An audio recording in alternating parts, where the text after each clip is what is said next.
coming from San Francisco, California. I'm traveling here from Hawaii. I'm coming from Houston, Texas. We're going from Chile from Santiago de Chile.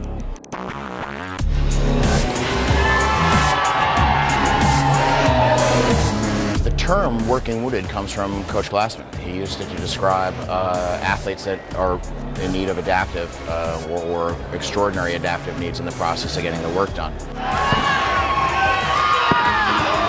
The Working Wounded Games was a brainchild of a desire for many years to, again, try to level the playing field amongst athletes that normally get kind of sequestered off into categories that don't really let them compete.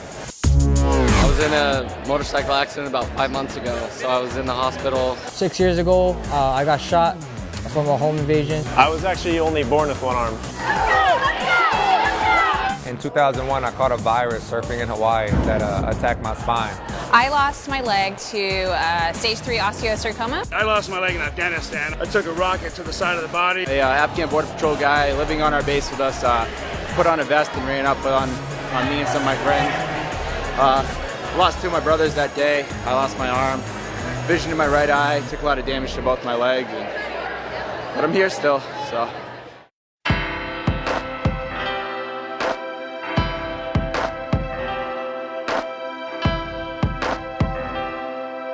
First of all, I had no idea that sled drag in total weighs 130 pounds, and my PR was about 85 pounds last week, so it's pretty amazing what happens when you're in that mentality of competition and having people around you that are so passionate about what we do.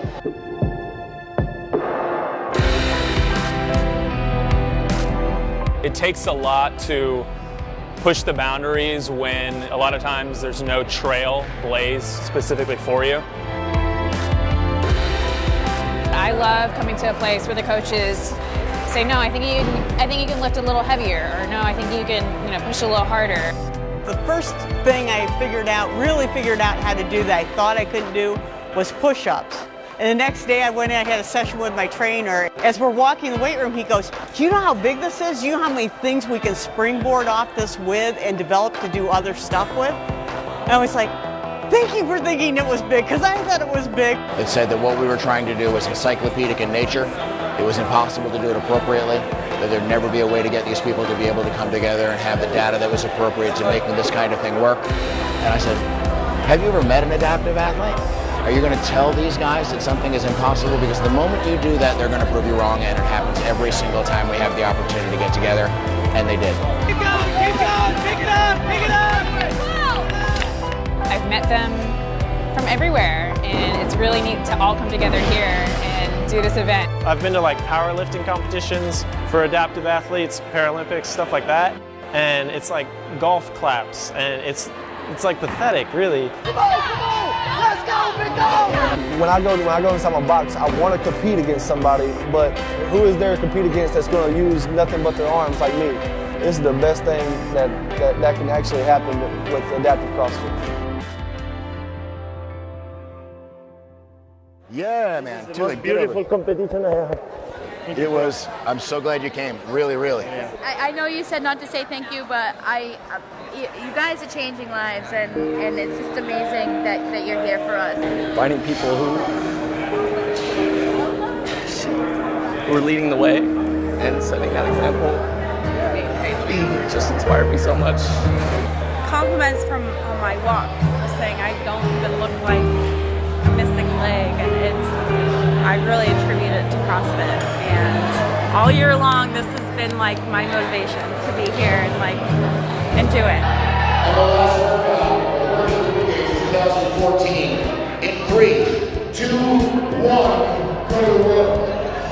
When I was in the hospital, I had this vision of myself, squatting and doing WODs with one leg and on a prosthetic leg. And my box and my coach were amazing. They all supported me.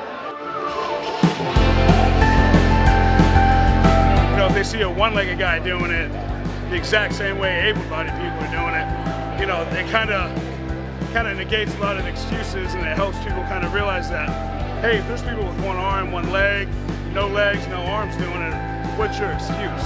I was doing CrossFit like 4 or 5 months before, and then I just kept doing it after. Definitely more PRs without my arm than with 2 arms. and my blood work is fine for my liver, my blood work is fine for my kidneys. I've lost 30 pounds, although I still have a long way to go. To be able to compete with all these other athletes who are amazing is, I mean, it's so much more awesome. It's really inspiring, and it's so much more fun. It's something different every single time. We just bring them into our world and, you know, let them enjoy the fun stuff, the real sport. I'm the only adaptive athlete in my box right now. So just to be a part of, 60 people who are, who are going through a physical struggle, man, compete in one place is great. We love CrossFit. Is go harder and harder every day, every workout, push us to the limit and see that we can do it. It's the richest, most dedicated group of people from any walk of life I've ever met. And to be able to share time and space with them, I'm not sure that the event could be long enough to grant that level of camaraderie, that level of friendship, that level of exchange of information, granted the due that it's worth. 3, 2, 1. Ah! It didn't scare me. All right.